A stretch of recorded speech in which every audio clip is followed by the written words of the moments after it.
Item Number SCP-1010. Object Class Safe.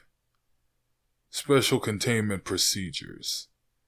SCP-1010 is to be contained on site within an ecological containment dome outlined in Document 1010-14. The enclosure is to contain populations of Pinus sinistris and Dryopteris carthusiana, as SCP-1010 is unable to effectively mimic either plant species. The ultraviolet lamps in the ceiling are to be set to mimic the diurnal cycle. Every 72 hours, 190 liters of water is to be added into SCP-1010's enclosure via the sprinkler system installed on the ceiling. There should be at least one attendant watching the security feed from SCP-1010's enclosure at all times and should report any abnormal behavior SCP-1010 exhibits.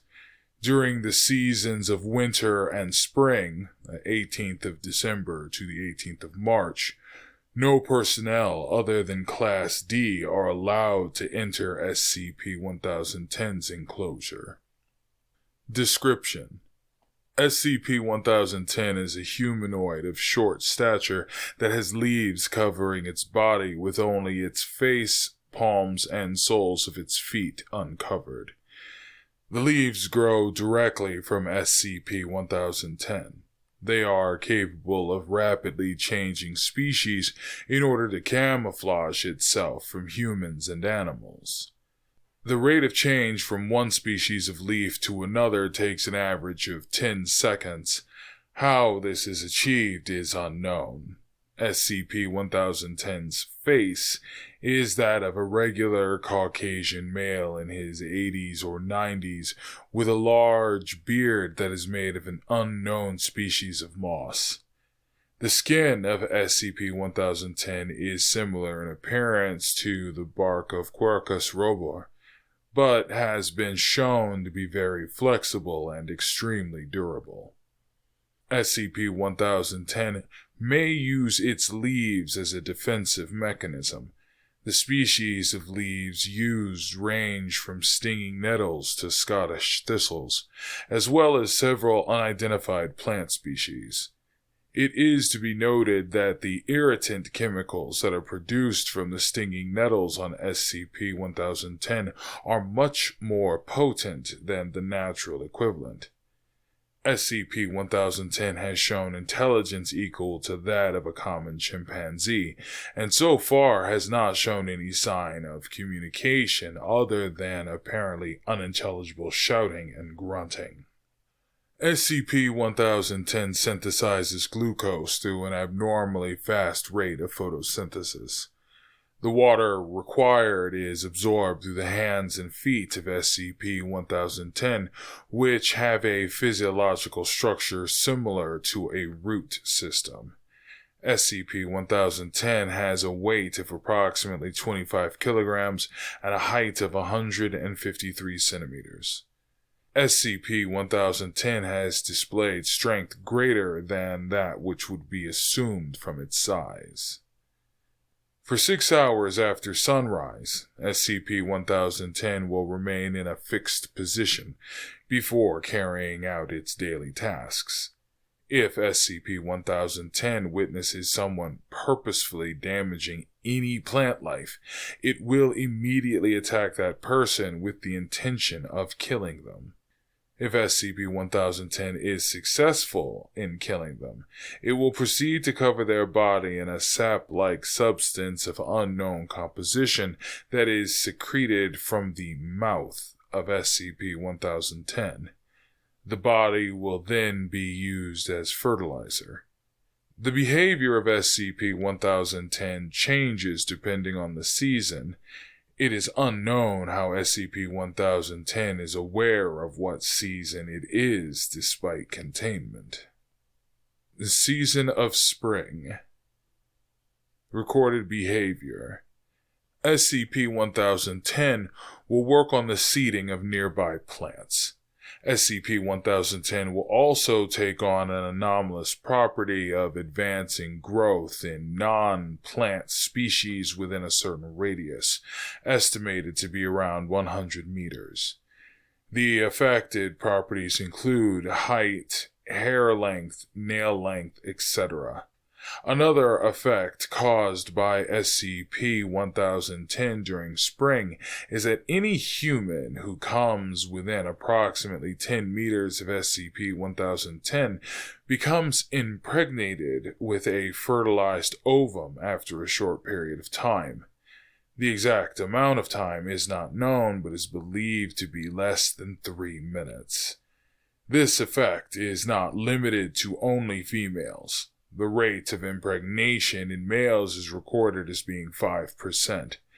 In the case of females, the length of pregnancy is roughly 9 months, and the child will be genetically identical to the mother. The child will display no anomalous properties despite its conception. It is to be noted that females that have had a hysterectomy are still subject to becoming pregnant, as a complete uterus is grown as well as the fertilized ovum. In the case of a male becoming pregnant, a complete womb and fertilized ovum will instantly appear next to the bladder. The fetus must be removed within 5 months of impregnation via cesarean section to prevent the male expiring from internal hemorrhaging. The fetus produced from males will always be a stillborn, and after genetic testing, it is shown that they are all the same species as SCP-1010. Season, summer, and autumn. Observed behavior. SCP-1010 will concentrate on tending to and encouraging the growth of plants. No anomalous properties have been noted during this time. Season of winter. Observed behavior. SCP-1010 will go into hibernation and will spend all of its time staying in one location. SCP-1010 will only move to stay hidden from animals and humans.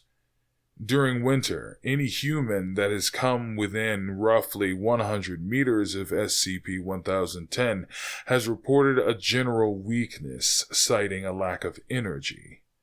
Subjects eventually expire within 20 minutes of exposure. The effect is directly correlated to the distance from SCP-1010. SCP-1010 was discovered in England after following stories of a leaf man in the woods and reports of males becoming inexplicably pregnant. So far, SCP-1010 is the only specimen that has been found, but similar stories throughout the world are being investigated for more possible instances of SCP-1010. Addendum 1010-1. Junior Research Assistant Sheblaha suggested that one of the stillborn fetuses produced by a male was to be given to SCP-1010 in order to see what effect it would have on its behavior. After a fetus was grown and removed from a male D-class, it was presented to SCP-1010, at which point it picked up the fetus and proceeded to carefully bury it within its enclosure, along with an amount of the sap-like substance produced from SCP-1010's mouth. After 4 weeks, a sprout was seen to be growing from the spot that the fetus was buried in. SCP-1010 has paid a large amount of attention to the sprout and will start aggressively shouting at anyone who gets too close to it. The sprout itself is to be monitored in case it develops any anomalous properties. End of article. You are now clear to work with the item in whatever capacity you have been cleared for. If you have accessed this article without the appropriate clearance or need, you are expected to contact Site Command for the appropriate amnestic treatment. Failure to do so may result in corrective action up to and including termination. If you are not yet subscribed to the SCP file feed, consider doing so to improve your ready SCP knowledge. Click the like and comment to add thoughts and quality reports. Remember, these files could save your life or the lives of your fellow Foundation members. For more information at your clearance level, view another video, or access the full playlist. Thank you for your sacrifice. Good day.